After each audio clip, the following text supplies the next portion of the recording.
Hi, everybody. Happy week two. My name is Dr. Christina Baker, and we're ready to start on our week two discussion for today. We know this is our book, Consumer Behavior, and we're going to go ahead and go to our chapters today. We're looking at chapter 4, 5, and 6, looking at positioning, some chapter reflection, learning theories, and some key concepts. We're looking at positioning.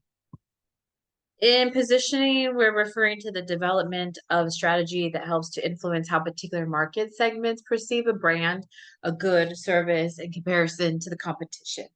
Positioning is all about defining a space in the mind of the consumer, something that your consumer thinks of and associates with your product. Remembering that positioning doesn't mean that your target market thinks about your product, rather how they think about is relative to the competitor products. Your products are less expensive, perhaps better, or fits better with the consumer lifestyle. Positioning often relates to a brand strategic objective. Perceptual mapping is a graphic display explaining the perceptions of customers with relation to product characteristics. Perceptual mapping is a diagrammatic technique used by marketers in an attempt to visually display perceptions of customers or potential customers. Typically, the position of a product line, or brand, or company is displayed relative to competition. We have perceptual map, customer perceptions of various automobiles. We have classy, distinctive. You can remember some of these companies that you think have money, like A or BMW, Porsche, Pontiac, Lincoln, Mercedes, Cadillac, Chrysler, Oldsmobile, Buick, conservative, practical, affordable, Ford, Dodge, Plymouth, Chevy, Nissan, Toyota, VW. Positioning statements. They arrive at a final step, which is a positioning statement. After the positioning statement, we can see like the target audience, who you're trying to market this product to. Are you marketing it to Generation Xers, Generation Y, Generation Z, millennials? Are you doing baby boomers, post World War?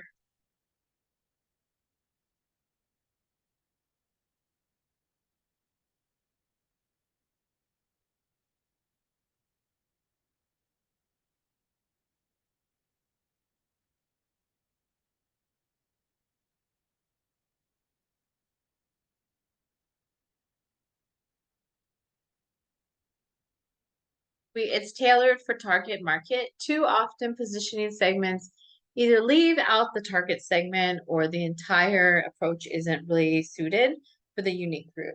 If positioning statement would work just as well if you plugged in completely different target segment. Probably haven't thought deeply enough about your target's unique needs and what they make of the product. A simple, focused, memorable positioning statement that overly complex will make it hard to execute against it because it's forced enough to deliver a clear message to the consumer. Make sure it's clear that the problem you solve. Use easy to understand words instead of jargon. Does it provide an unmistakable picture of your product, service, or your brand? And can you deliver the promise you make? And does it provide helpful direction for designing the market mix and other decisions? Positioning, the process has logical name repositioning. In some ways, repositioning is more challenging than initial positioning because you are building a prior established work, building out strength that's working and fix that isn't. It's a bit remodeling like an old house instead of building one from scratch.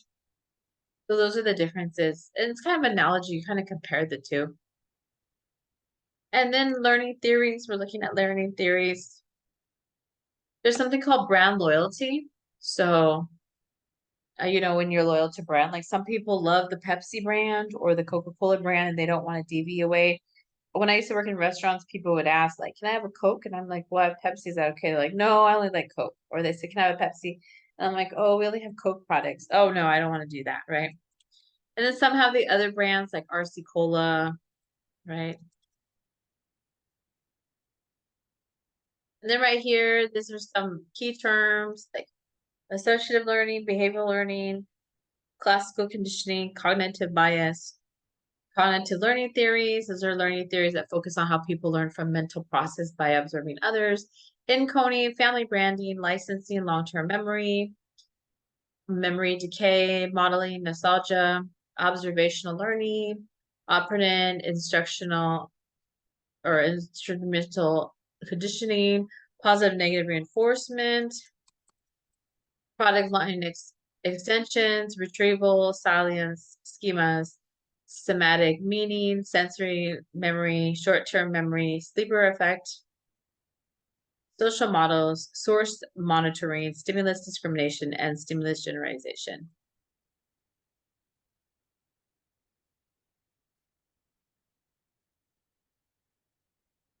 And now for a PowerPoint.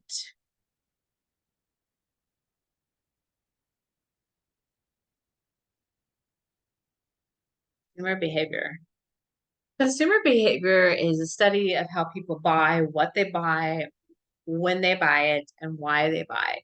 An attempt to understand the buyer decision-making process both individually and in groups. It studies characteristics of individual consumers, such as demographics, psychographics, behavioral variables, and attempt to understand people's wants. Oops. Oh yeah, no, I'm good. Stages of consumer buying process. Consumer buying decision process includes 6 stages. They are problem recognition, information search, evaluation of alternatives, purchase decision, purchase, post-purchase evaluation. Problem recognition, differences in the desired state and the actual condition. Example, by seeing a commercial for a new pair of shoes stimulates recognition that you need a new pair of shoes. Hunger stimulates your need to eat.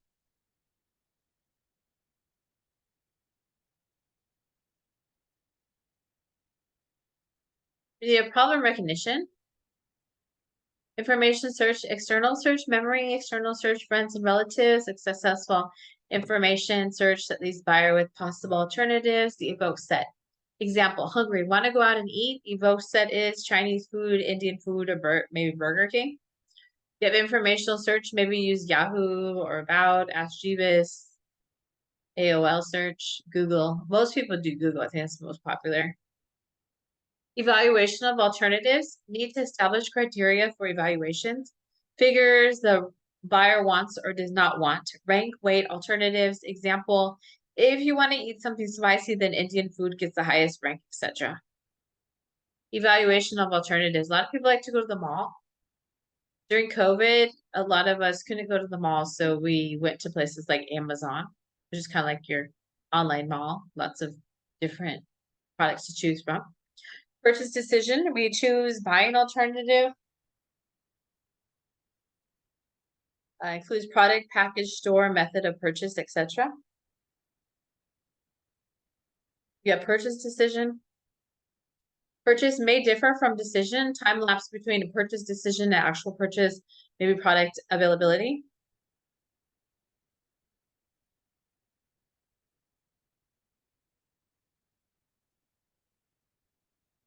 Purchase, some of us have buyer's remorse. We're like, oh my gosh, why did I buy this, right? So that's something to think about. Sometimes we do have buyer's remorse. Maybe you realize you spent too much, or maybe you don't know how you can pay for it. Post-purchase evaluation, this is the outcome satisfaction or dissatisfaction. This can be reduced by warranties, after sales communication, etc. Example, after eating an Indian meal, you think that you really wanted a Chinese meal instead. So sometimes we're kind of disappointed. We're like, oh, why did I pick that? Types of consumer buying behavior. There's 4 types of consumer buying behavior. They are routine response, program behavior, limited decision making, intensive decision making, impulse buying. Routine response or program. D, behavior buying low involvement, frequently purchased, low cost items. Example, soft drinks, snack drinks, milk, etc. There you go. Limited decision making, buying a product occasionally. That's when you need to obtain information about unfamiliar brand in a familiar product category. Example, clothes, know the product class, but not the brand.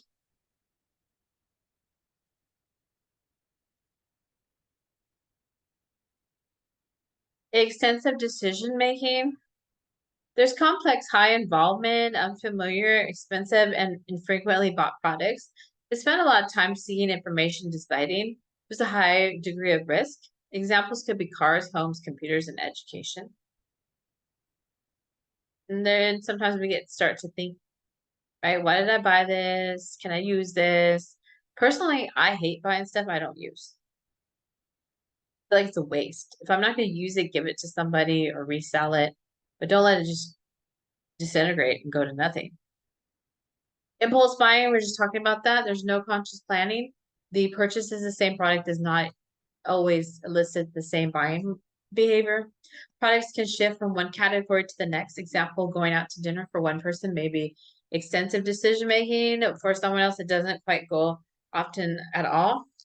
But limited decision making for somebody else. The reason for dinner, whether it's an anniversary celebration, a meal with a couple of friends, also determine the extent of decision making that they're buying.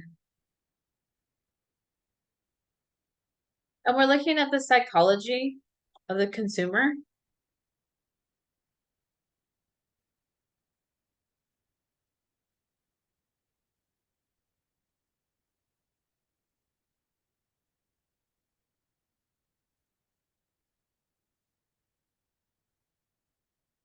You're the consumer. Consumer psychology.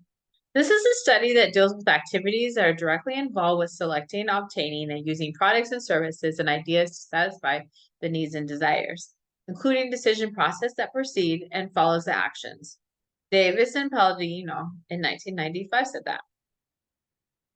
Also, another quote by Moen in 1995, study of buying units and exchange process involved in acquiring, consuming, and disposing of goods, services, experiences, and ideas. Theories in development of consumer behavior, the rational consumer choice theory, opportunity set or budget constraint theory, and preference ordering. Rational consumer choice theory, the buying capacity of a consumer in dealing with the price of the product would depend on the present earning and considered in the two preferences. 2 steps to carrying out preferences. Describe various combinations of goods the consumer is able to buy, income level, and prices. Select among feasible combinations a particular one of consumer prefers to all others. The opportunity set budget constraint restraint theory summarizes combination of bundles of goods that consumers are able to buy. Determine both the income and prices. Consumer task is to select a particular one he likes best. To recognize a bundle, there's a need to summarize the consumer's preference to possible bundles might consume. Preference ordering. Scheme that enables the consumer to rank different bundles of goods in terms in desirable or ordered preference.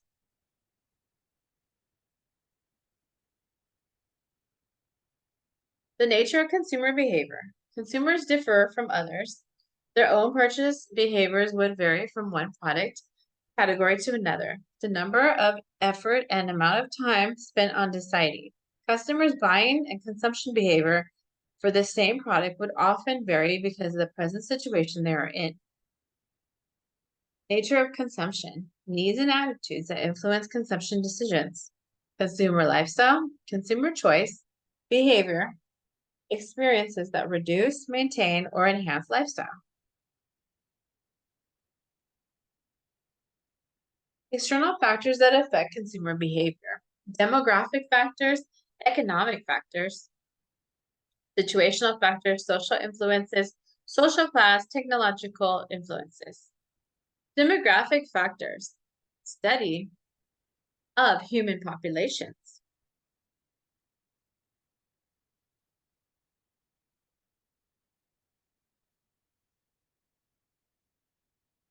Too general. Data might be too broad. Require profile analysis because a single demographic statistics is often useful. Social and psychological factors influence the customer behaviors not considered. And we have economic factors, general state of the economy and the state of individual finances, the influence of customer buying behavior, inflation, situational influences, consumer purchasing power is affected by situations. The following are situational influences.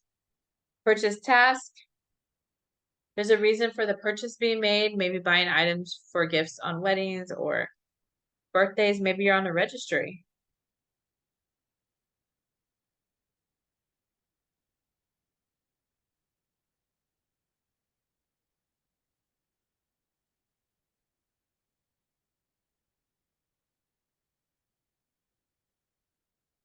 Maybe social surroundings, presence of shopping companion. Maybe you have a close friend, relative from abroad, or even a lover.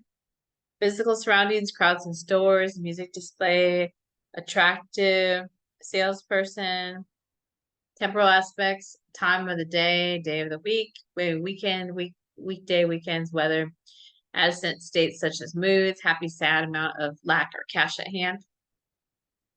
Social influences, social factors that change the purchasing decisions. The following are social influences: culture, the way of living, which includes attitudes, value, religion, etc. Maybe reference group. An individual identifies with a reference group, making a group the standard norm. Backwards, symbolized groups, religious groups. Family, most immediate continuous source of group. Social influences, family. Four types of family decision-making structure: Urbis, cited, Lanes, etc. et al. 1996, automatic, husband and wife make decisions roughly in an equal number of times.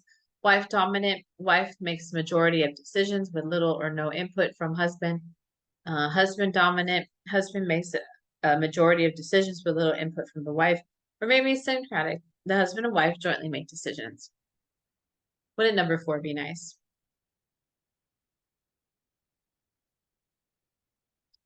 Social class, culture, social class ranks people according to the values such as culture puts on factors as parents' backgrounds, source of income, education, and occupation. Philippians, social class structure, class A, less than 5% of population. The social elite live in inherited wealth. It comes from well-known moneyed families. Class B, 10 to 15% population professionals, business people with very comfortable incomes living in villages and subdivisions.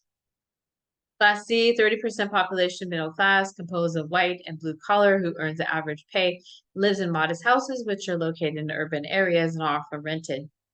Class D, or the upper lower class, refers to the working poor who perform unskilled and menial jobs for minimum wage and some casual paid on a daily basis. Technological influences, those paid ways for the brand new products and products that develop human quality of human life. Then we have the internal factors that affect consumer behavior, lifestyle, psychological factors, lifestyle, the way people live, which influences people's interests, various goods and goods consumed and brands preferred.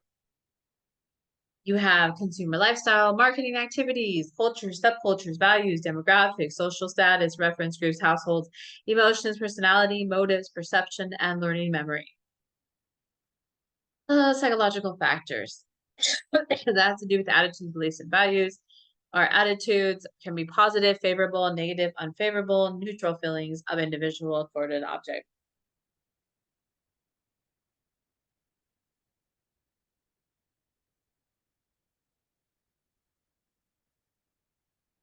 Beliefs are strongly held opinions, not necessarily an objectable fact. Values is a belief that something, a principle, or idea is worthwhile and important. Learning involves some change, modification of learning to new one based on the knowledge, experience in the market. Perception, process by which a person selects, organizes, interprets stimuli or information perceived through senses into meaningful and coherent picture of the world. Personality, each individual has a unique personality that may influence buying behavior. Personality refers to a person's distinguishing characteristics that determine and reflect a person's response to the stimuli or the environment.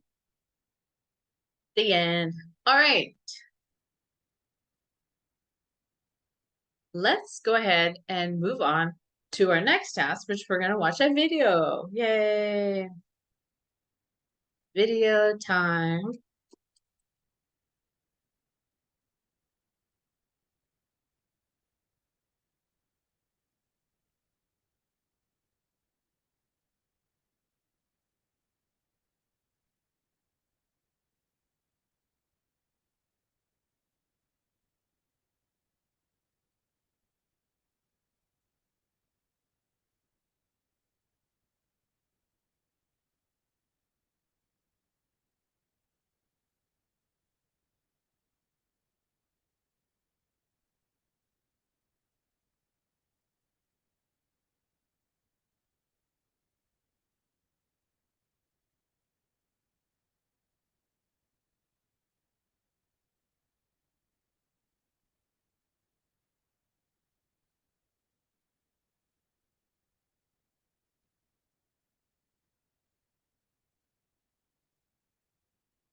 Okay, we're gonna watch some of these by Vox.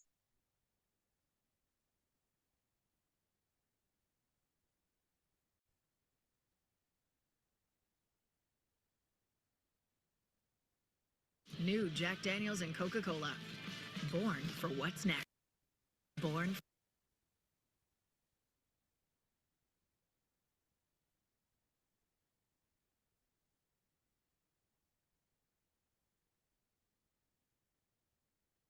and Coca-Cola.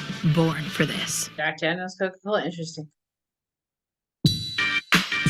Marketing is everywhere, screaming for your attention in lights. Support for Today Explained this week and comes in your from headphones. TransferWise. But while traditional marketing assaults your eyes and ears, there's another industry quietly fighting for your attention. And they're doing it through your nose.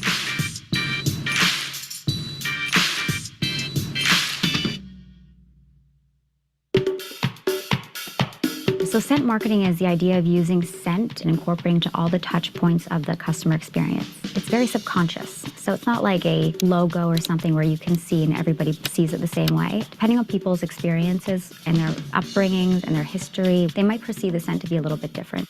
It's more emotional.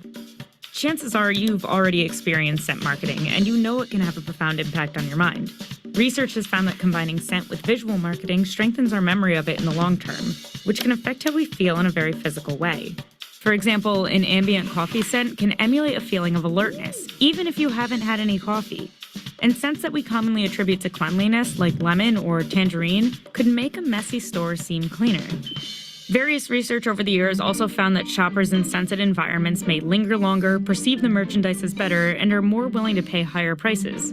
And when casinos started pumping smells into the air to negate the stench of cigarettes, they saw slot machine usage double. People are actually more comfortable, they feel warm, they feel invited, they feel welcomed. So it's really about creating an amazing experience for customers when they walk in.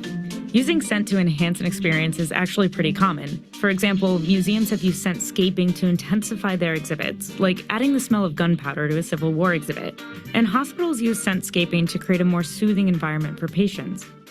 But scent marketing is a bit more complicated. Scent marketing, scent branding is about using one scent for the whole experience.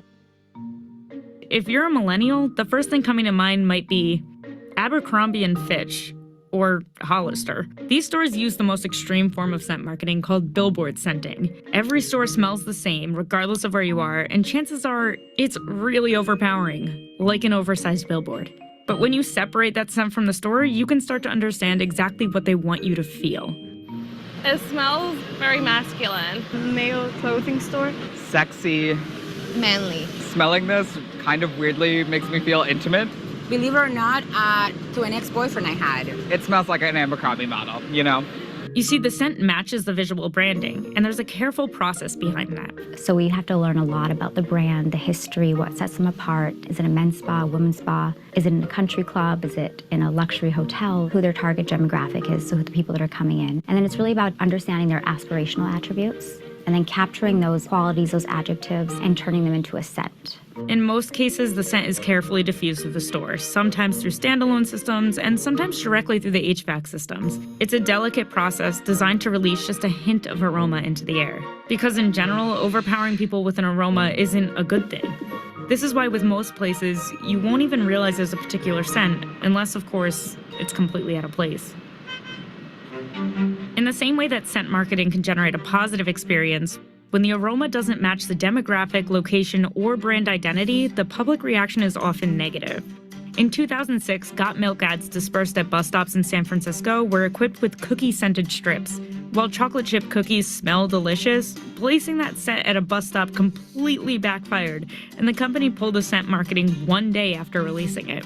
Then, in 2008, Starbucks had to put the sale of breakfast sandwiches on hold. The sandwich smell was competing with the coffee aroma, ruining the ambience. Think about that. If a coffee shop doesn't smell like coffee, would you still start your morning there? Once you start to be conscious of it, you'll notice that It's everywhere. When you walk into certain banks, when you walk into certain malls, when you walk into stores, all types of businesses are using it. And if it's working properly, scent marketing is helping to create a positive experience for both the business and the customer. The reason why people stay longer in a store is because it's a better experience. So they're happier, maybe their mood is lifted, and who doesn't want to have their mood lifted and be happier? Hey, thanks for watching The Goods, and thanks to our sponsor, American Express. Amex has a credit card feature that gives you choices for how to make payments big or small, called Pay It, Plan It.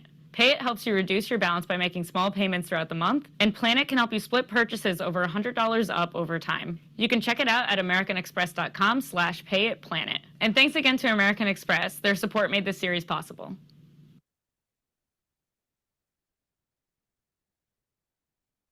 No fees or minimums and no overdraft fees are another reason banking with Capital One is an even easier decision than this. We need a clutch hit. Derek. Jeter. Hang in there, rookie. Yep, even easier than that. What's in your wallet?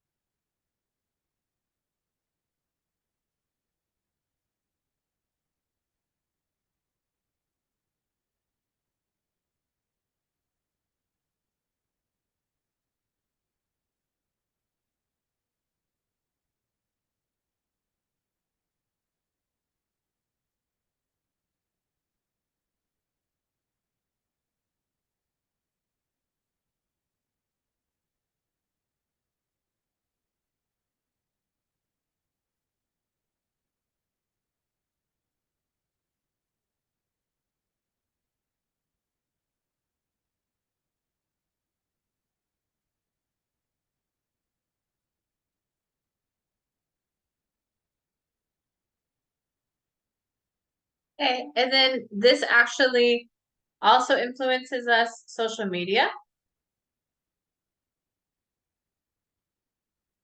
If your favorite social media celebrity likes it, might too. I know a lot of friends of mine, if they see someone wearing XYZ, they want to get the same thing. I follow people and then I'm like, oh my god, I want that and I want that. And I spend way more. I need to get rid of Instagram because that is the worst. If I love a brand and I see an influencer who I know, I will buy from it. But if I see like a random influencer with a random brand, I won't. I'm a bit old for social media influencers. However, I did buy this mascara today because of a social media influencer. So there you go. So I'm not immune to the influencers. I try to avoid the kind of more mainstream like X Love Island people. Personally, like Pretty Little Thing, Boohoo. It's like brands that I would 100% avoid. The one that's come to mind, only because we were talking about it this morning in uni, was the whole Pretty Little Thing kind of move to hire Molly May. Those clothes, when they've been reviewed, are completely different to how they looked online and on her. I'm going to be wise about my decisions and not go out and spend all this crazy money because I've seen it online. But there's a part of me that's like, like I could try that out, but then I think like the sensible part of my brain like overpowers that and like, no, that's a ridiculous purchase. You don't need that. Let's say you look at a platform like Instagram, for example. Obviously, you've got Instagram shopping channels, so you can literally directly shop from a feed. You can literally be like, oh, let me tap on the photo, there's the description, click on it, and it goes straight to the consumer purchase page, right? That really is a good way to get people to buy online. And also seeing the way that people wear things. For example, let's say it's clothes. You might see someone you like wearing something nice and you're like, oh, this looks really cool, I want it. Social media is basically a trend. Like, social media has always had an impact on the world we live in today, especially because everything is so well connected. So you're able to see the latest shoes, the latest jackets, the latest this and latest that. But the crazy thing about it is you're able to see your favorite people in those things as well. I definitely feel distrustful of influencers. So, you know, I think they do get better versions of clothes, especially if it's these brands like Pretty Little Thing and like Boohoo and all of that kind of stuff. Maybe have they even tried the products before they're selling them? Are they just doing this for a paycheck, not because they actually enjoy the products? So I am very wary for sure.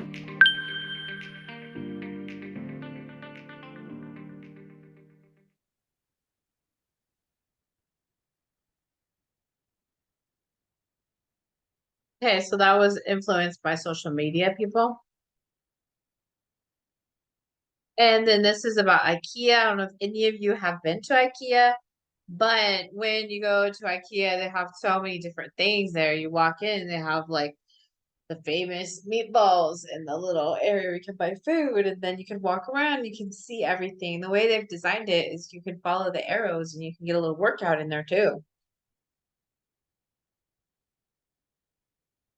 California, I've been New to the Jack one Daniel's.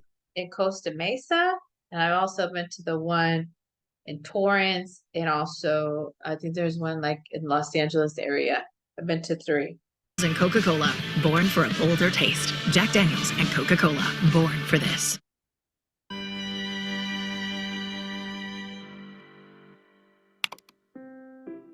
Researchers estimate that half of consumer spending is unplanned. Sometimes it's stuff you just forgot to put on your list, but there's another kind of purchase that consumer psychologists measure. That would be more of your impulse purchase, where you see something, you think, hey, that's kind of a cool item. I think I'll, buy that. The architecture of a store can impact consumer satisfaction, which in turn might spur impulse buys. In the 20th century, the architect Victor Gruen used light and space to dramatically stage goods in storefront windows. His designs tried to capture the attention of passers-by and convert them into customers. Today, people refer to this as the Gruen effect. It happens when a store takes you from shopping for a specific item to shopping for shopping's sake. It's about the mindset and the environment that they try to create. Well, does this sound familiar? Think about your last trip to an IKEA. They have the restaurant with the Swedish meatballs and all this stuff. And that's not a coincidence. I mean, you're trying to build excitement, because when people are excited and aroused, they're more likely to buy. Almost 20% of our buying decisions are based on logic and needs. 80% of our buying decisions are actually based on emotions, and we try to make that connection or bridge that connection. Of course, we are retailers, so we try to make sure that you grab a thing or two. So my name is Richard Lagrand. I'm the creative director for IKEA here in the US. Which is an important job. He's in charge of how the products are presented in the store. That includes layout. Retailers pay close attention to how their floor plan can change in-store behavior. Grid layouts emphasize speed and convenience. Or freeform layouts allow exploration, which can make customers visit more parts of the shop. And racetrack designs create a loop that exposes customers to a certain path of product. IKEA uses a fixed path through a maze of product displays, and that can extend the distance traveled in-store. So the more you travel, the more items by definition as a shopper you are going to be exposed to. At the entrance, most customers would be drawn to a bright yellow bin of bags, placed next to the escalator. Spots of light guide your eye to the entrance of the showroom, and before you know it, you're taking the scenic route. So with light, you can actually steer consumers towards the different areas and towards different product selections. On average, customers only visit about a third of a retailer's floor area, and IKEA's layout forces customers to cover more ground. IKEA was always designed as a place where you can see, touch and try, so they can spend hours if they want to. But there's also consumers that know exactly what they want and they just want to have it quick. So it tailors to both. One researcher in London surveyed an IKEA to hand draw these pedestrian pathways. This heat map of the showroom was generated using her data. It looks like the path guides are working. Where Victor Gruen simply used a hunch to invent window shopping, virtually any store from IKEA to your local grocery has a trove of big data at their fingertips. We used technology to measure actually the flow of consumers and where they're interested in and in which areas they are intend to go. And that works all based on beacon technologies. Which means retailers like IKEA will only get better at nudging you to spend time in more parts of the store. So, compulsive shoppers, the next time you go to the store, consider taking the shortcut. Or at least, don't forget what you came here for. Because it probably wasn't plants and a plate of meatballs. You do you, though.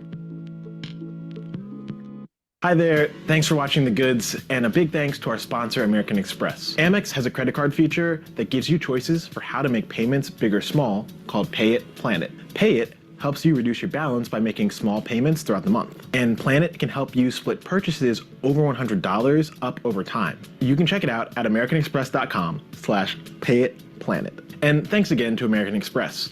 Their support made this series possible. A good chunk of your time.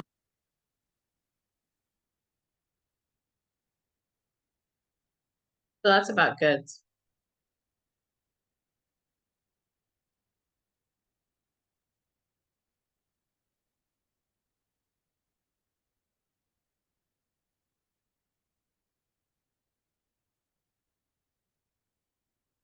We're easily persuaded by commercials, ads.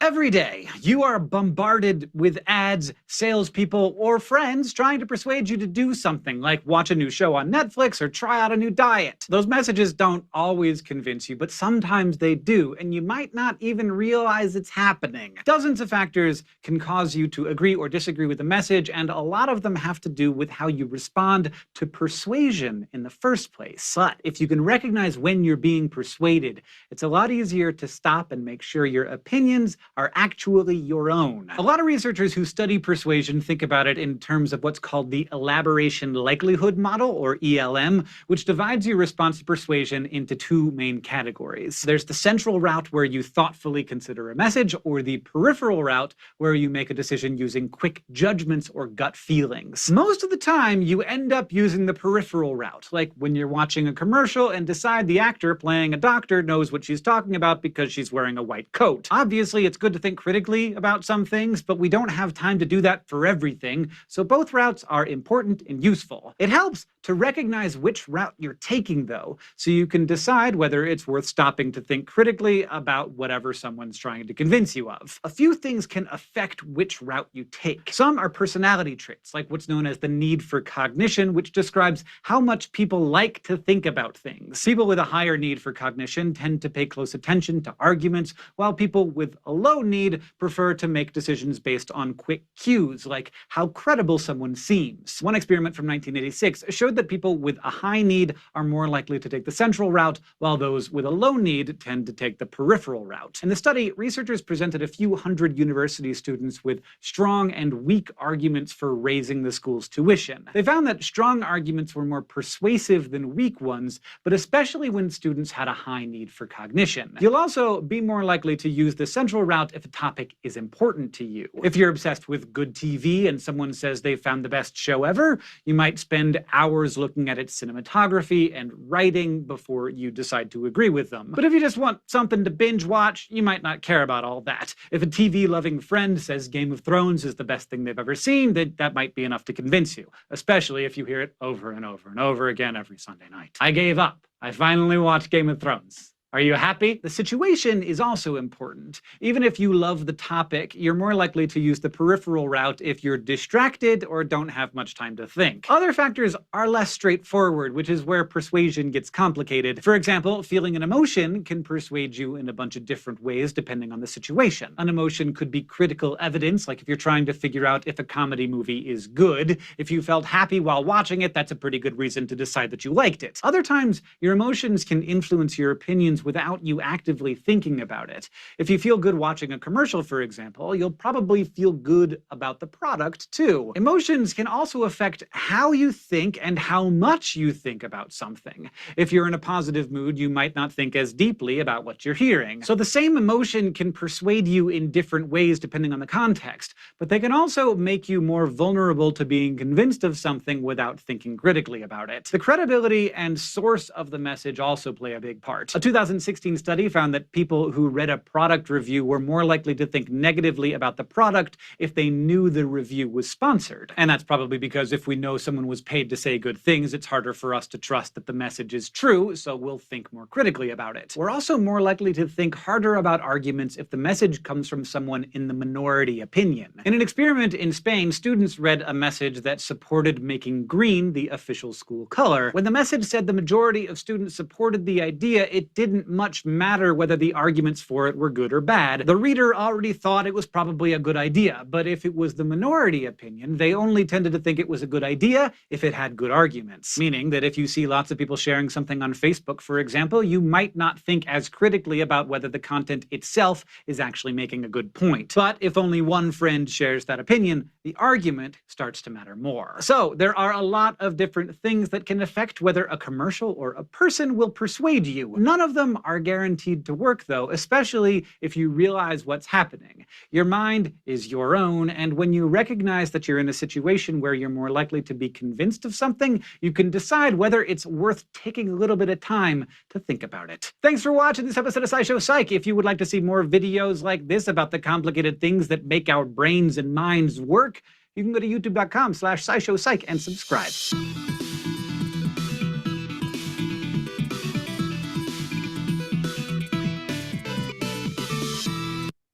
All right.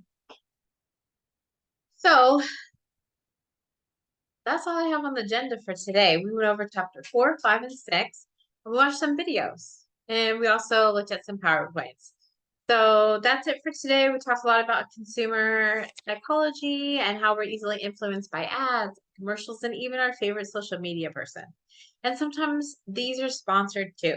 And don't forget, sometimes research can also be biased too. So we can always make something more one-sided than the other. And that's where it comes persuasion. And it's also trying to get us to buy things. That's why they always tell us that we need this to be better than what we are. But remember, you're great just the way you are. Well, I'll see you next time. Have a wonderful and blessed week. Bye.